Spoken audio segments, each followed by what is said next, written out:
नमस्कार, बहुत स्वागत है आप सभी का न्यूज इंडिया पर। मैं हूं आपके साथ नीतू गुप्ता। शुरुआत करेंगे साउथ साइड की खबरों की। कर्नाटक के पूर्व मुख्यमंत्री बीएस येदियुरप्पा का हेलीकॉप्टर क्रैश होते होते बचा है।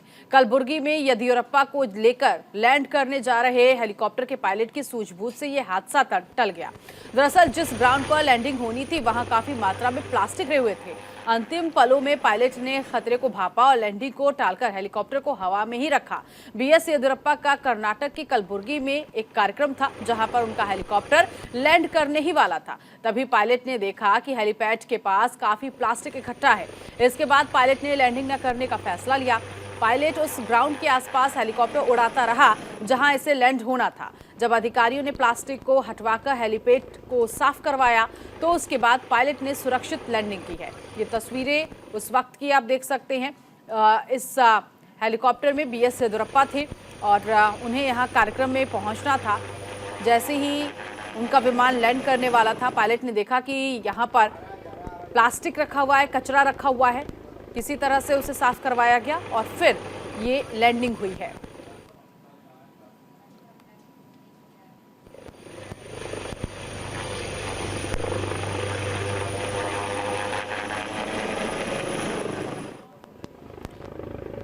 तो जब तक प्लास्टिक साफ नहीं किया गया तब तक हवा में ही ये हेलीकॉप्टर रहा और पायलट की सूझबूझ के साथ ये जो लैंडिंग है वो करवाई गई।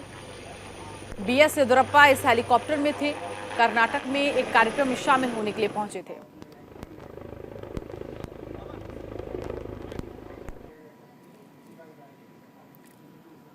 मुख्यमंत्री एमके स्टालिन ने मदुरै में सीएम ऑन फील्ड विजिट कार्यक्रम के तहत अलग अलग योजनाओं के क्रियान्वयन कार्यों की समीक्षा बैठक की।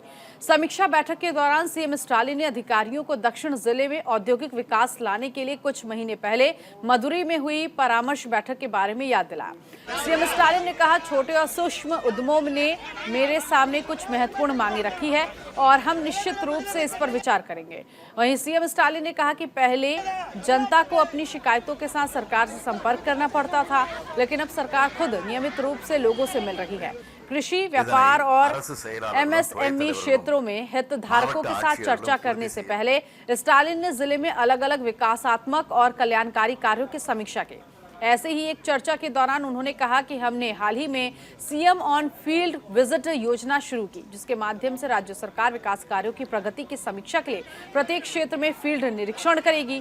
फरवरी में निरीक्षण के 2 दौर किए गए थे और तीसरा दौर अब मदुरै, डिंडीगुल, थेनी, शिवगंगा और रामनाथपुरम जिलों में चल रहा है।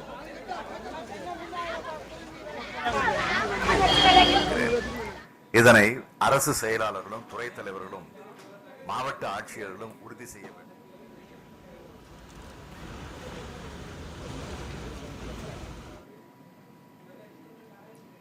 कलबुर्गी में विजय संकल्प यात्रा के तहत बीजेपी कर्नाटक के पूर्व मुख्यमंत्री जगदीश शेट्टार और बीजेपी नेताओं की टीम ने रोड शो किया।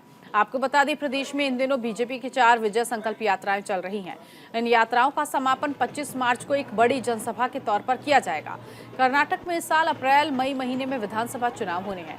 राज्य में सरकार बचाए रखने के लिए बीजेपी ने प्रधानमंत्री नरेंद्र मोदी को चुनाव प्रचार के लिए उतार दिया है। पीएम मोदी 12 मार्च को कर्नाटक दौरे पर जाएंगे। पिछले दिनों शिवमोगा एयरपोर्ट का उद्घाटन पीएम नरेंद्र मोदी ने बीजेपी के कद्दावर नेता और पूर्व मुख्यमंत्री बीएस येदियुरप्पा के 80वें जन्मदिन के मौके पर किया था। 450 करोड़ रुपए की लागत से बने शिवमोगा एयरपोर्ट से पड़ोसी क्षेत्रों में कनेक्टिविटी और ज्यादा बेहतर होगी।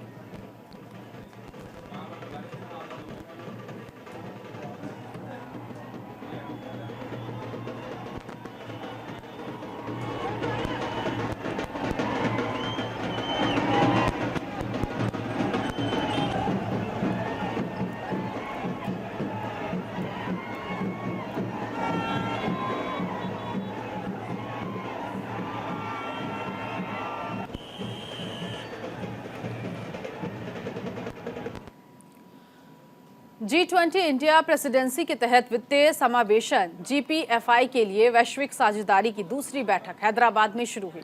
केंद्रीय वित्त मंत्रालय के आर्थिक मामलों के विभाग के सचिव अजय सेठ ने कहा कि लगातार कई उतार चढ़ाव से विश्व को निकालने में G20 ने मदद दी है और वैश्विक आर्थिक मुद्दों पर लगातार निर्देशन उपलब्ध कराया है। उभरती दुनिया की चिंताओं को आवाज उठाए बिना एक भविष्य को तैयार नहीं किया जा सकता। बैठक को तेलंगाना के सूचना प्रौद्योगिकी सचिव जयेश राजन ने संबोधित किया। उन्होंने कहा, वर्ष 2017 में राज्य सरकार ने T-वॉलेट जारी किया और 500 रुपए की मुद्रा को डिजिटली पेश किया। उन्होंने आगे कहा, इस वॉलेट के लिए बैंक खाते या स्मार्टफोन की आवश्यकता नहीं। इसके 13,90,000 उपभोक्ता हैं और इससे 3,50,00,000 रुपए का लेन देन किया गया है। वैश्विक साझेदारी की दूसरी बैठक में वित्त मंत्रालय के आर्थिक सलाहकार चंचल सरकार और उद्योग वाणिज्य विभाग और IT विभाग के प्रमुख सचिव जयेश रंजन शामिल हुए।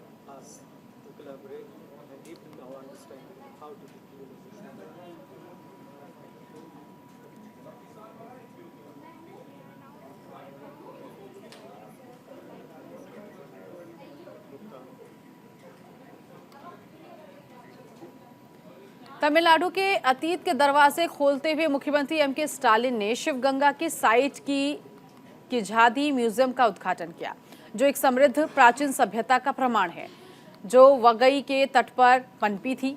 2 एकड़ क्षेत्र में फैले इस सुविधा केंद्र में राज्य पुरातत्व विभाग ने किझाडी और कोंथागई अगराम मनालूर के क्लस्टर गांव से लगभग 15,000 कलाकृतियों का पता चला। लोक निर्माण विभाग के हेरिटेज विंग ने 18 करोड़ 8 लाख रुपए की लागत से चेट्टीनाड शैली की वास्तुकला के पालन में म्यूजियम का निर्माण किया था। म्यूजियम की कलाकृतियों में तमिल ब्राह्मी लिपि में संगम युग के नामों से उकेरे गए बर्तन, तकली की चूड़ियां, तांबे की सुई, माइक्रोलिथिक उपकरण, इसके अलावा सोने के आभूषण, एक हाथी का दांत, कंघी, मोती, लघु बर्तन, कलश, प्रसाद के बर्तन, टेराकोटा की मूर्तियां, इसके साथ ही साथ आभूषण पासा भी शामिल है। तो एक म्यूजियम तैयार किया गया और CM स्टालिन ने किलाड़ी म्यूजियम का उद्घाटन किया, जिसकी तस्वीरें आप देख सकते हैं। इस म्यूजियम में तमिल भाषा में उकेरी गई बर्तनों पर कलाकृतियां, इसके अलावा कई ऐसी चीजें यहाँ पर रखी गई थी जो यहाँ की परंपरा, यहाँ की संस्कृति से जुड़ी हुई हैं। एक हाथी का दांत, बर्तन, आभूषण, मूर्तियां, पासा इस म्यूजियम में रखे गए हैं। आने वाले दिनों में पर्यटकों के लिए ये म्यूजियम खुलेगा और अब 18 करोड़ 8 लाख की लागत से इस म्यूजियम को तैयार किया गया, जिसे मुख्यमंत्री ने एक क्लिक के जरिए उद्घाटन किया और इस म्यूजियम को देखा। कर्नाटक में कोरोना के मामले को देखते हुए स्वास्थ्य मंत्री के सुधाकर ने बड़ा फैसला लिया। स्वास्थ्य मंत्री ने आदेश दिया कि सभी स्वास्थ्य कर्मचारियों को सुविधा केंद्रों में काम करते समय मास्क पहनना अनिवार्य करने का फैसला लिया गया। स्वास्थ्य मंत्री ने बताया कि हमने बच्चों, 65 वर्ष से अधिक उम्र के ऐसे लोगों को भी सलाह दी है जिन्हें कॉमोर्बिडिटी है और गर्भवती महिलाओं को निवारक उपाय करने और अनावश्यक भीड़ से बचने, इसके अलावा स्वच्छता प्रोटोकॉल अपनाने की सलाह दी। स्वास्थ्य मंत्री ने आगे कहा, अभी मामले स्थिर है, लेकिन इसको लेकर विशेषज्ञ समिति के साथ एक बैठक होगी जिससे स्थिति का जायजा लिया जा सकेगा।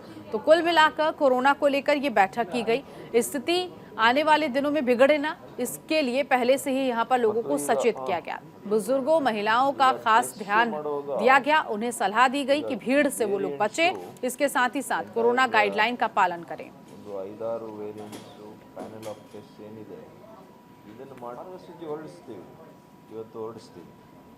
ಮತ್ತು ಹೆಲ್ತ್ ಸ್ಟಾಫ್ ಮತ್ತೆ ಹೇಳ್ತಾ ಇದ್ದಾರೆ ಕಂಪಲ್ಸರಿ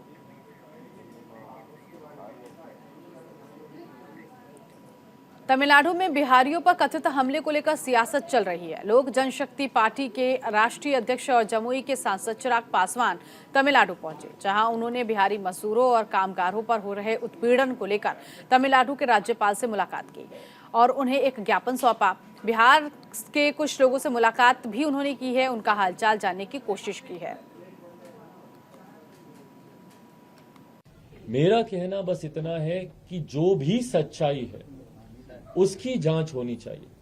अगर ये फेक न्यूज भी है तो भैया कौन लोग हैं जो इस फेक न्यूज को फैला रहे हैं? कौन लोग हैं जो ये डिवाइड क्रिएट करना चाह रहे हैं between the North Indians and the South Indians और between the people speaking different languages, Tamilians और हिंदी बोलने वालों के बीच में कौन लोग हैं जो ये डिवाइड क्रिएट करना चाह रहे हैं, अगर ये इस उद्देश्य के साथ भी किया जा रहा है, if the intention behind this is just sheer prank, तो भाई you need to identify those people as well. उन लोगों को भी आपको चिन्हित करना होगा और उन लोगों के साथ भी कड़ी कार्रवाई आप लोगों को करनी होगी। जो लोग असामाजिक तत्व, जो लोग शरारती तत्व हैं, जो सिर्फ भेदभाव की भावना के साथ इन र्यूमर्स को या इन भ्रामक खबरों को क्रिएट कर रहे हैं, मैं पुनः दोहराता हूं कि कारण जो भी हो, या ये शरारती तत्वों के द्वारा किया जा रहा है, या अगर इसमें 1% भी सच्चाई है, अगर 1% भी, मैं पुनः दोहराता हूं कि अगर कोई एक भी तस्वीर या एक भी वीडियो अगर सही है तो वो गलत है, और उन लोगों को भी चिन्हित किया जाना चाहिए जो ऐसी घटनाओं को अंजाम देने का काम कर रहे हैं, और कड़ी से कड़ी कार्रवाई की जानी चाहिए। तमिलनाडु में बिहार के मजदूरों पर हुए कथित हमले को लेकर सियासी हंगामा शुरू हो गया है। इस बीच स्टालिन सरकार ने हमले की घटना को झूठा बताया। स्टालिन सरकार का कहना है कि सोशल मीडिया पर चल रहे मजदूरों पर हमले की खबर झूठी है। जिन लोगों ने ये झूठी अफवाह फैलाई है उनके खिलाफ कार्रवाई की जाएगी। उत्तर भारत के मजदूरों को तमिलनाडु में कोई खतरा नहीं है, वो बहुत ही अच्छी तरह से राज्य के विकास में अपना योगदान दे रहे हैं। इसके साथ ही सरकार की तरफ से दिए गए जवाब में कहा गया कि छोटी बड़ी कई कंपनियां कई वर्षों से प्रदेश में बड़े पैमाने पर निवेश कर रही हैं और कई राज्यों के श्रमिक शांतिपूर्ण माहौल में काम करने के लिए यहां आते हैं, राज्य के विकास में बहुत योगदान भी देते हैं, लेकिन कुछ लोग नहीं चाहते कि प्रदेश में शांति व्यवस्था बनी रहे। आपको बता दें, इससे पहले एक खबर मिली थी कि तमिलनाडु में बिहार के मजदूरों को पीटा गया है, उन पर हमला किया गया, जिसके बाद बिहार से भी सीएम नीतीश कुमार ने कहा कि टीमें भेजी जा रही हैं और इस बात का पता लगाया जाएगा कि क्या वाकई वहां पर उत्पीड़न हुआ है बिहार के मजदूरों के साथ। हालांकि स्टालिन सरकार ने इस मामले को कहा कि ये झूठी अफवाह फैलाई जा रही है, इस तरह की कोई स्थिति यहां पर उत्पन्न नहीं हुई है।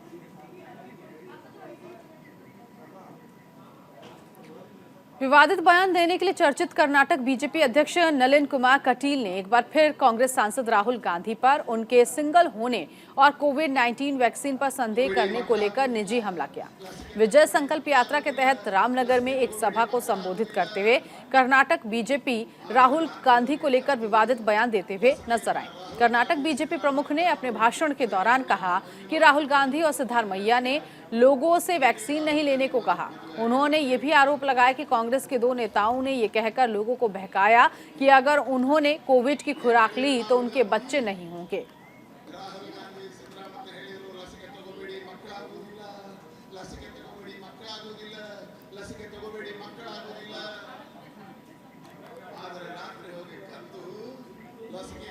कर्नाटक बीजेपी अध्यक्ष नलिन कुमार कटील के राहुल गांधी पर दिए विवादित बयान के खिलाफ बेंगलुरु में कांग्रेस पार्टी ने विरोध प्रदर्शन किया।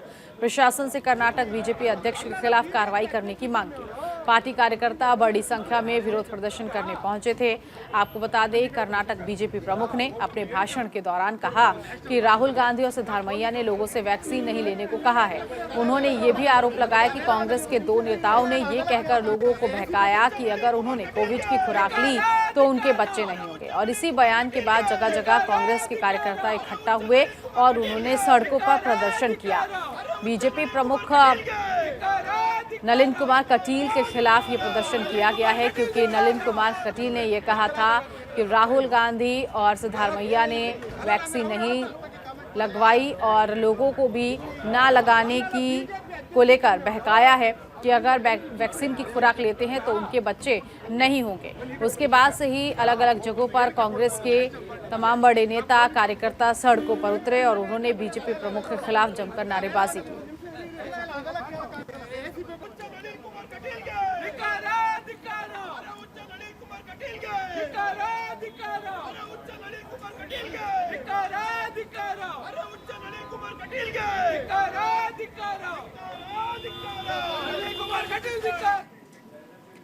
केरल के एर्नाकुलम में आग लगने की घटना के खिलाफ कांग्रेस ने कोच्चि में विरोध प्रदर्शन किया। कांग्रेस कार्यकर्ताओं ने प्रशासन पर लापरवाही के आरोप लगाए और घायलों के उचित इलाज नहीं मिलने की बात भी कही।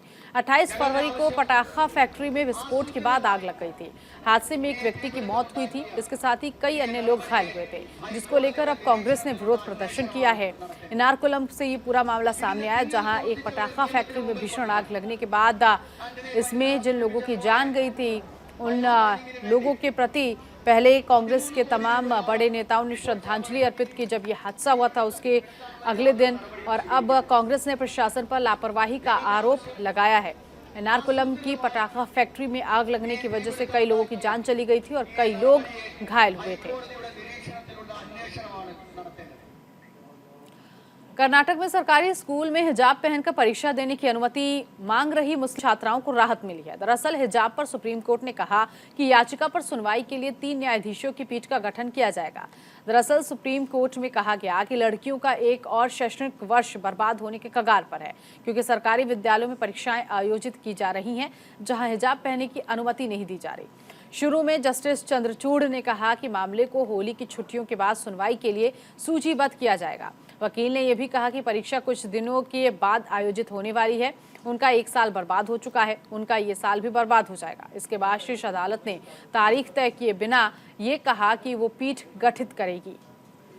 तो 3 जजों की बेंच इस पूरे मामले पर सुनवाई करेगी। छात्राओं ने हिजाब पहनने की मांग रखी थी, क्योंकि हिजाब मामले को लेकर सुप्रीम कोर्ट ने अब बेंच बनाने का आदेश दिया है, क्योंकि अगर परीक्षा में नहीं बैठेंगी ये छात्राएं तो इनका 1 साल फिर से बर्बाद हो जाएगा। इसीलिए इन्होंने हिजाब पहनकर परीक्षा देने की इजाजत मांगी है।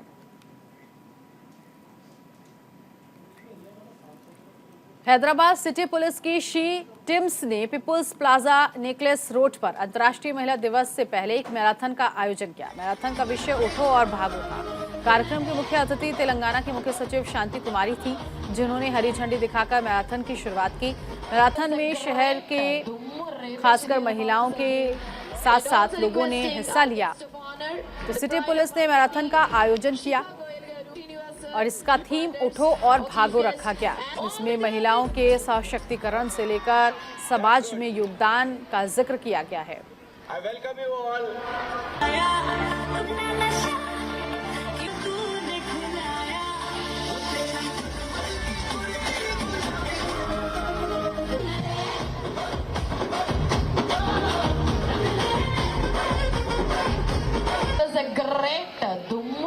We are about to celebrate, and also requesting our guest of honor, the pride of Hyderabad, Shikha Goyal.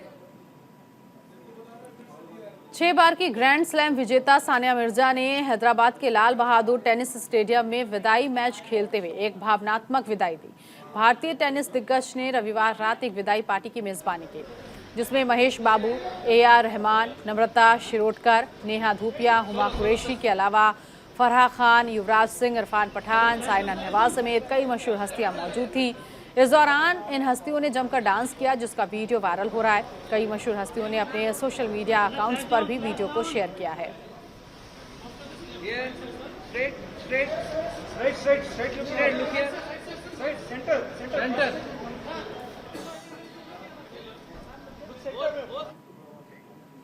खबर हैदराबाद से है, जहां साउथ जोन पुलिस द्वारा आयोजित कोटवाल केसरी कुश्ती चैंपियनशिप का समापन हुआ।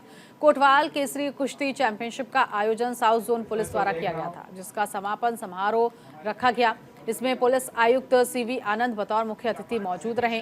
चैंपियनशिप के अंत में विजेताओं को पुरस्कार, प्रमाण पत्र और मेडल दिए गए। चैंपियनशिप में महिला और पुरुष पहलवानों ने अपना दमखम दिखाया। कुश्ती चैंपियनशिप का आयोजन कुली कुतुब शाह स्टेडियम में कराया गया।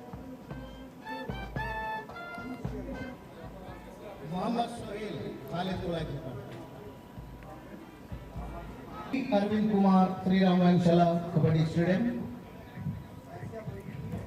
वर्सेस केरल के इडुक्की जिले में नेरियम मंगलम के पास KSRTC की बस दुर्घटना का शिकार हो गई।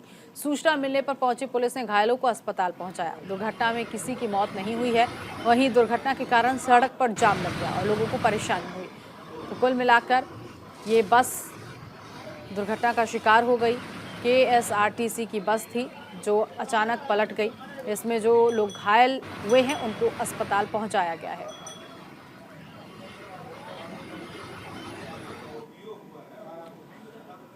और इसी के साथ इस बुलेटिन में अभी के लिए बस इतना ही। बाकी की तमाम खबरों के लिए आप बने रहिए न्यूज़ इंडिया के साथ। नमस्कार।